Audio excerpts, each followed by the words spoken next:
Madame, Monsieur, bonsoir. À la une de l'actualité toulousaine de ce lundi, les essais de roulage de la seconde partie du tramway en vol. La ligne doit relier l'aéroport au centre de Toulouse.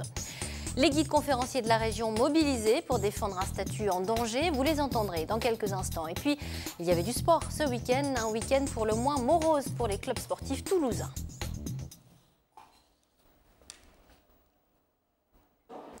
L'avenir des guides conférenciers serait-il menacé? L'ensemble de la profession de Midi-Pyrénées s'est en tout cas mobilisé cet après-midi, place du Capitole, pour sensibiliser le public sur un changement de statut qui se profile. Les guides conférenciers protestent contre une déréglementation à venir et dénoncent la précarité de leur profession. Les détails avec Pascal Solaire. Guider, c'est un métier qui ne s'improvise pas. Les guides conférenciers suivent une formation universitaire de 3 ans après le bac. Ils doivent avoir une carte professionnelle délivrée par la préfecture pour exercer leur métier. Suite à la loi relative à la simplification de la vie des entreprises, le gouvernement serait autorisé à légiférer par ordonnance et à supprimer cette carte. Elle serait remplacée par une simple inscription sur un registre déclaratif. Le danger, c'est que d'une part, ce fameux registre dont on nous parle, sur lequel il faudra s'enregistrer pour devenir guide, il sera ouvert à toutes les personnes, donc de toute la France, formation ou pas, y compris à des personnes venant des pays étrangers.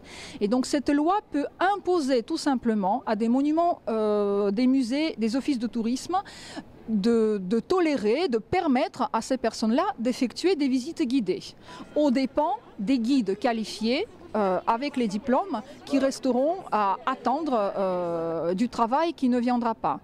Et le deuxième danger de cette loi, c'est tout simplement la délocalisation des emplois. Parce que de cette façon-là, les accompagnateurs des groupes étrangers pourront effectuer les visites guidées sur simple déclaration en tant que guide, sur toujours ce même registre, sans avoir recours aux guides locaux.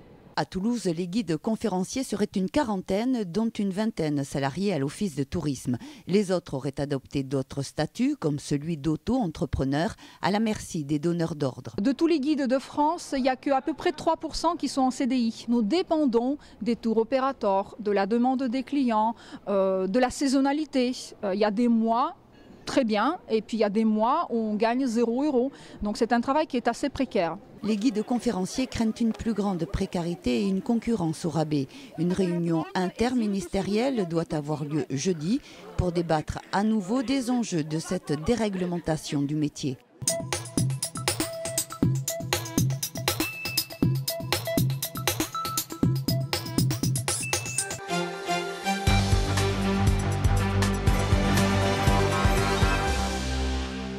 Bonsoir et bienvenue dans votre édition locale. Nous poursuivons avec le reste de l'actualité de ce lundi 19 janvier.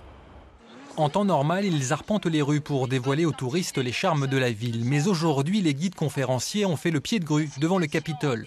La loi de simplification des entreprises entraînerait la suppression de l'obligation de la carte professionnelle et pour eux, des conséquences en cascade.